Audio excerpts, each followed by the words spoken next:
അപ്പോൾ എന്നോടൊപ്പം ശശിധരൻ വയലാർ കൂടി ചേരുന്നുണ്ട്. ശ്രീ ശശിധരൻ വയലാർ, പീഡന കേസുകളിൽ വളരെ ശക്തമായ നിലപാടെടുക്കുന്ന ഒരു സർക്കാരാണ്.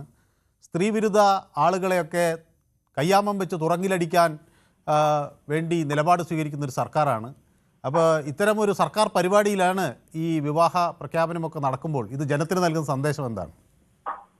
നമസ്കാരം മനു. നമസ്കാരം.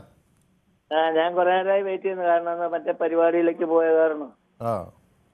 അപ്പൊ ഞാൻ വിചാരിച്ചേ കഴിഞ്ഞ ദിവസം ഇന്നലെ കാണാതിരുന്നപ്പോഴേ കഴിഞ്ഞ ദിവസം കുറച്ച് സ്ട്രെയിൻ എടുത്തായിരുന്നല്ലോ, അപ്പൊ അതിന്റെ വല്ല ക്ഷീണമായിരിക്കും എന്നുള്ളത്. അയ്യോ, ഞാൻ പേടിച്ചു പോയി, എന്തൊരു ബഹളമായിരുന്നു. അതെന്തുകൊണ്ടാണെന്നറിയാമോ ശ്രീ ശശിധരൻ വയലാർ? അതെന്താന്ന് വെച്ചാൽ ചില ആളുകൾ ഇപ്പോൾ ഒരു പുതിയ ഫാഷൻ കണ്ടെത്തിയിരിക്കുകയാണ്. പത്രാഫീസിലേക്ക് അല്ലെങ്കിൽ ടെലിവിഷൻ കേന്ദ്രങ്ങളിലേക്കൊക്കെ വിളിച്ച് ആളുകളെ അങ്ങ് അധിക്ഷേപിക്കുക, എന്നിട്ട് അത് കട്ട് ചെയ്ത് ഫേസ്ബുക്കിലൊക്കെ വാട്സപ്പിലൊക്കെ ഇട്ടിട്ട് കണ്ടോ ഞാനിതാ ഒരു മാപ്രയുടെ അണ്ണാക്കിലേക്ക് കൊടുത്തത്. ഇതിലെന്ത് ഇതാണെന്ന് എനിക്ക് മനസ്സിലാകുന്നില്ല. എന്നിട്ട് പറയുന്നത് ഞങ്ങളാണ് ഈ ലോകത്തെ ഏറ്റവും മോശപ്പെട്ട ചാനൽ എന്നാണ്. പക്ഷേ ഇത് തുറന്നു വെച്ച് കണ്ടുകൊണ്ടിരിക്കുകയാണ്. എന്നിട്ടാണ് പറയുന്നത് ഇതൊരു മോശപ്പെട്ട ചാനലാണ്. അപ്പോൾ അത്തരം ആളുകളോട് എന്ത് പറയാനാണ്?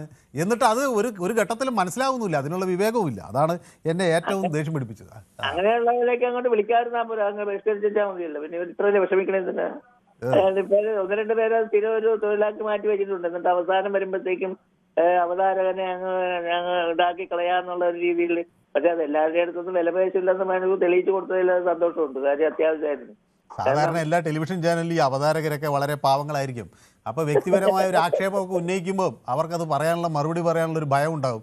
ചില ടെലിവിഷൻ ചാനലുകളിൽ അവതാരകർ വളരെ ജൂനിയർ ആയിരിക്കും. അവർക്കൊരു എഡിറ്റോറിയൽ തീരുമാനം പെട്ടെന്ന് പറയാൻ, അത് ആലോചിക്കാതെ പറയാനൊക്കെ ഒരു പ്രയാസം ഉണ്ടാകും. അപ്പോൾ അങ്ങനെയൊക്കെയുള്ള പ്രയാസമുള്ള ആളുകളെ തങ്ങൾക്കൊന്ന് ഞെട്ടിക്കാം എന്ന് കരുതി വിളിക്കുന്നതാണ്. അത് ഇവിടെ നടക്കില്ല. അത് കടത്തിണ്ണയിൽ ചെലവാകുന്ന ഒരു ഐഡിയ ആയിരിക്കാം. പക്ഷെ ഇവിടെ നമുക്ക് ആരെയും വിമർശിക്കാം, പക്ഷെ അധിക്ഷേപം പാടില്ല. ആരെ വേണേലും നമുക്ക് വിമർശിക്കാം. ക്രിയാത്മകമായ വിമർശനങ്ങൾ ആയിരിക്കണം എന്ന് മാത്രമേ ഉള്ളൂ.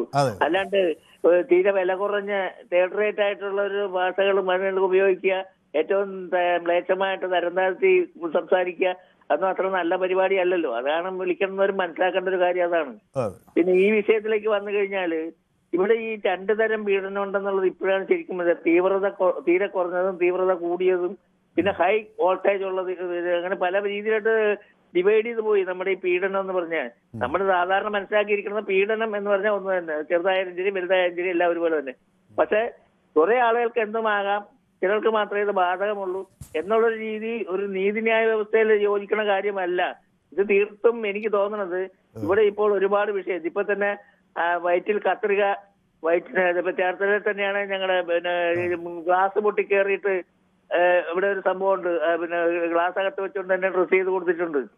അങ്ങനെ ഒരുപാട് കാര്യങ്ങൾ ഇവിടെ ഇപ്പൊ വലിയ ഗൗരവമുള്ള കാര്യങ്ങൾ തട്ടിക്കളിക്കുമ്പോൾ ഇതിനകത്ത് വിഷയം തിരിച്ചുവിട്ട് ഇപ്പൊ ഇതൊരു ചർച്ചയാകുമെന്ന് അറിഞ്ഞുകൊണ്ട് തന്നെയാണ് മാഷ് ഈ പണി ചെയ്ത് വെച്ചിരിക്കുന്നത്. കാരണം എന്ന് പറഞ്ഞാൽ ഇത് ആവശ്യമില്ല. കാര്യങ്ങളിൽ നിന്ന് മാറ്റാൻ ഒരു കല്യാണക്കാര്യം പറഞ്ഞാൽ എല്ലാ പ്രശ്നങ്ങളും തീരുമെന്ന് കരുതി പറഞ്ഞാന്നാണ് പറയുന്നത്. തൽക്കാലം ഒരു ആശ്വാസം. അപ്പൊ അടുത്തത് വേറെ എന്തെങ്കിലും വെട്ടിത്തരം വന്നോളും. കാരണം എന്ന് പറഞ്ഞാൽ ഇപ്പം ഈ നമ്മൾ പാർട്ടി സെക്രട്ടറി സ്ഥാനം എന്നൊക്കെ പറഞ്ഞു കഴിഞ്ഞാൽ വില തന്നെ പോയിക്കൊണ്ടിരിക്കുകയാണ്. അത് ഒരു പാർട്ടി തന്നെയല്ല, പല പാർട്ടിയിലും ഉണ്ട്. അത് സത്യം പറഞ്ഞു കഴിഞ്ഞാൽ വളരെ ദയനീയമായ അവസ്ഥയാണ്. കാരണം ആ കസേലിരുന്ന ആരൊക്കെയാണ് നമ്മുടെ ബാലകൃഷ്ണ സഖാവ് ഇരുന്നപ്പോഴത്തേക്കും കോടിയേരി ഇരുന്നപ്പോഴത്തേക്കും എന്ത് മാന്യത ഉണ്ടായിരുന്നു, എന്തെല്ലാം ഇവിടെ തീവ്രമായ പ്രശ്നങ്ങൾ വന്ന് അദ്ദേഹം എത്ര നൈസായിട്ട് സോൾവ് ചെയ്ത് കൊടുത്തു. അദ്ദേഹത്തിന് സംസാര രീതി ആർക്കെങ്കിലും ഇഷ്ടപ്പെടാതെ വരുമോ? എതിർപക്ഷത്തിന് പോലും അദ്ദേഹത്തെ കൂടുതൽ വിമർശിക്കാറില്ലായിരുന്നു. കാര്യം അതാ സെക്രട്ടറി സ്ഥാനത്തിന്റെ മഹിമ. കമ്മ്യൂണിസ്റ്റ് പാർട്ടിയുടെ സെക്രട്ടറി സ്ഥാനം എന്ന് പറഞ്ഞാൽ വലിയൊരു മുഖ്യമന്ത്രിയെക്കാളും പവറുള്ളതാണെന്നുള്ള ഇവർക്കൊന്നും മനസ്സിലാകുന്നില്ല. അതുകൊണ്ടാണ് ഇത്ര ഈ നിസ്സാരവൽക്കരിക്കപ്പെട്ട കാര്യങ്ങളൊക്കെ ഇങ്ങനെ എടുത്ത് കാണിക്കുന്നത്. ഒരു കാര്യമില്ലായിരുന്നു. ആ പരിപാടി അവിടെ നടത്തിക്കൊണ്ട് പോവുക. കല്യാണം നടത്തേണ്ടത് നടത്തിക്കൊള്ളുന്നേ. എന്തിനാണ് ഈ ആവശ്യമില്ലാത്ത ഒരു വിഷയം? അതാ ഞാൻ പറഞ്ഞ വിഷയം ഉണ്ടാക്കി ഇട്ട് കൊടുക്കുക എന്നുള്ളത് മാത്രമേ എന്റെ പിന്നിൽ ലക്ഷ്യമുള്ളൂ. പുള്ളി ആളൊരു സരസനാണ്. നമുക്കത് അങ്ങനെ കണ്ടാൽ മതി. ഓക്കെ, വ്യക്തമാണ് താങ്കളുടെ അഭിപ്രായം. അപ്പൊ സിതൻ എന്നോടൊപ്പം ചേരുന്നത് ആലപ്പുഴയിൽ നിന്നാണ്. സിതൻ, നമസ്കാരം സാർ. നമസ്കാരം. നമസ്കാരം. സിതൻ ആലപ്പുഴയിൽ എവിടുന്നാണ് വിളിക്കുന്നത്? ആലപ്പുഴ മണഞ്ചേരി. മണഞ്ചേരി, ഓക്കെ. അതെ. സിതൻ ഈ പ്രഖ്യാപനത്തെ എങ്ങനെയാണ് കാണുന്നത്? വേടൻ ഒരുപക്ഷെ നിരപരാധിയാണെന്ന് ഉത്തമ ബോധ്യം കൊണ്ട് ഒരു പാർട്ടി സെക്രട്ടറി അങ്ങനെ പറഞ്ഞതാകാം. അത് പക്ഷേ ഒരു സർക്കാർ വേദിയിൽ വേണമായിരുന്നു. എന്താണ് താങ്കൾക്ക് തോന്നുന്നത്? വേടനെ സംബന്ധിച്ചിടത്തോളം അത് ഒരു പിന്നോക്ക വിഭാഗക്കാരൻ, അടിച്ചമർത്തപ്പെട്ട ഒരു വിഭാഗത്തിൽ നിന്ന് വരുന്നതായത് കൊണ്ടായിരിക്കാം ചിലപ്പം കുറെ സപ്പോർട്ട് ചെയ്യുന്നത്. വിവാഹ പരിപാടിയല്ലേ, അപ്പം വിവാഹ പരിപാടിയിൽ പങ്കെടുത്തതിൽ അത്ര വലിയ ഒരു മോശമാണെന്നുള്ളൊരു അഭിപ്രായം ഇല്ല. പിന്നെ ഇതൊക്കെ ഈ നേരത്തെ ഒരു ആള് പറഞ്ഞതുപോലെ ഇതൊക്കെ ആലോചിക്കുകയും പരിശോധിക്കുകയൊക്കെ ചെയ്തിട്ട് അതുപോലുള്ള പരിപാടികൾ പങ്കെടുക്കേണ്ടതാണ്. പക്ഷെ ഈ പലരും പല രീതിയിലൊക്കെ പോയി വീഴുന്നുണ്ട്. കാരണം നമുക്കറിയാം ഈ പുലിനഖ എന്തോ കഴുത്തിലിട്ടെന്നും പറഞ്ഞിട്ടൊക്കെ അറസ്റ്റ് ചെയ്യുകയും പിടിക്കുകയൊക്കെ ചെയ്തെങ്കിലും പലരുടെയും പല വിഐപികളുടെയും കൈകളിൽ അതുണ്ട് എന്നുള്ളത് പല മാധ്യമങ്ങളും റിപ്പോർട്ട് ചെയ്യുകയും ചെയ്തിട്ടുണ്ട്. അപ്പൊ ഇത്രയേ ഉള്ളൂ. എനിക്കതിനെ സംബന്ധിച്ച് വലിയ അഭിപ്രായം ഇല്ല. കാരണം അത് പങ്കെടുത്തതിനകത്തുനിന്ന് പരിശോധിക്കേണ്ടതായിരുന്നു എന്നുള്ളതാണ്. യെസ്, വ്യക്തമാണ് താങ്കളുടെ അഭിപ്രായം. അപ്പോൾ ഷിജു എന്നോട് പറയുന്നു നമസ്കാരം എന്ന് പറയുന്നുണ്ട്. എനിഹൗ ഇറ്റ് ഇസ് നോട്ട് പീഡനം, ഇറ്റ് ഈസ് വിവാഹം, റെസ്പെക്ട് ഇറ്റ്. അത് അല്ല, ഞാൻ വിവാഹത്തെ ഇത് പറഞ്ഞല്ല. ആളുകൾ കല്യാണം ഞാൻ കല്യാണത്തിനൊന്നും എതിരല്ല. കല്യാണം കഴിക്കുന്നത് ആളുകൾ കല്യാണം കഴിക്കുന്നത് സന്തോഷമുള്ള കാര്യം തന്നെ. പക്ഷേ ഇവിടെ ഒരു ചോദ്യം, അങ്ങനെ ഒരു പീഡന കേസ് പ്രതി, കഞ്ചാവ് കേസ് പ്രതിക്കൊക്കെ സർക്കാർ പരിപാടികളിൽ ഇങ്ങനെ വിവാഹ പ്രഖ്യാപനങ്ങൾ നടത്താൻ കഴിയുന്നതിന് കേരളം എങ്ങനെ നോക്കിക്കാണുന്നു എന്നുള്ളതാണ്. അദ്ദേഹം നിരപരാധിയാണെങ്കിൽ ആയിക്കോട്ടെ കേട്ടോ, എനിക്കതിൽ പരാതിയൊന്നുമില്ല. ജയകുമാർ പറയുന്നത് നമസ്കാരം, പാർട്ടിക്ക് പറ്റിയ കേസായതുകൊണ്ട് ഗോവിന്ദനല്ലാതെ പിന്നെ ആരാണ് ചേർത്ത് പിടിക്കാനുള്ളത്. പിന്നെ സദാശിവൻ നായർ എന്നോടൊപ്പം ചേർന്നിട്ടുണ്ട്. സദാശിവൻ നായർ ഹായ് എന്ന് പറയുന്നുണ്ട്. എന്നെ കണ്ടതിൽ വലിയ സന്തോഷം എന്ന്, വളരെ വളരെ വളരെ സന്തോഷം എന്ന് പറയുന്നു. ഏതായാലും സദാശിവൻ നായരുടെ കമൻറ്റ് വായിക്കാൻ കഴിഞ്ഞതിൽ എനിക്കും വളരെ വളരെ വളരെ സന്തോഷം. അപ്പോൾ ജയകുമാർ പറയുന്നു ശശിധരൻ്റെ പാർട്ടിയെ പറ്റിയാണ് അദ്ദേഹം പറഞ്ഞതെന്ന് പറയുന്നു. ഓക്കെ, കിഷോർ എന്നോടൊപ്പം ചേർന്നിട്ടുണ്ട്, കോന്നിയിൽ നിന്നാണ്.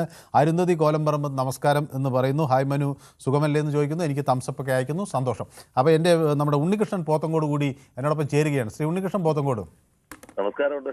നമസ്കാരം. അടുത്ത ജന്മത്തിലെങ്കിലും ഒരു അടിച്ചമർത്തപ്പെട്ടവനായി ജനിക്കാൻ വേണ്ടി പ്രാർത്ഥിക്കാം. അതല്ലേ നല്ലത്. അതാകുമ്പോ ബലാത്സംഗം ചെയ്യാം, കഞ്ചാവ് വലിക്കാം, കഞ്ചാവ് കച്ചവടം ചെയ്യാം. അത് ഈ ഉണ്ണികൃഷ്ണൻ പോത്തങ്കോടിന് കഞ്ചാവ് വലിക്കണമെന്ന് വല്ല താല്പര്യമുണ്ടോ? ഇപ്പൊ മുമ്പ് പറഞ്ഞിട്ടില്ലേ, അടിച്ചമർത്തപ്പെട്ടവനായതുകൊണ്ടാണ് പ്രഖ്യാപനം നടത്തിയത് അവനെ പിടിച്ചുകൊണ്ടുവരാനാണെന്ന്.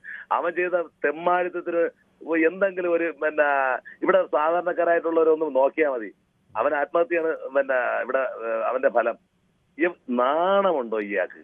ഈ മനുഷ്യന് നാണമുണ്ടെങ്കിൽ ഇതുപോലൊരു പീഡന കേസിലെ പ്രതിയ, കഞ്ചാവ് കൂടിയന പിടിച്ച് ഇങ്ങനെ കെട്ടിപ്പിടിച്ച് ഉമ്മയും വെച്ചുകൊണ്ടിടക്കാൻ ഇയാൾക്ക് നാണമുണ്ടോ?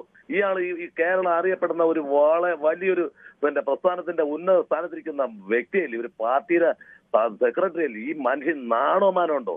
ഇതെന്തോന്ന് തീവ്രത നോക്കി അളക്കുന്ന? അല്ലെങ്കിൽ തന്നെ എവനെയൊക്കെ സപ്പോർട്ട് ചെയ്ത് കഴിഞ്ഞാൽ ഈ നാടിന്റെ പോക്ക് എങ്ങോട്ടാണ്? ഒന്ന് പറഞ്ഞേ. എനിക്ക് അറിയേണ്ട ഒരൊറ്റ കാര്യമേ ഉള്ളൂ.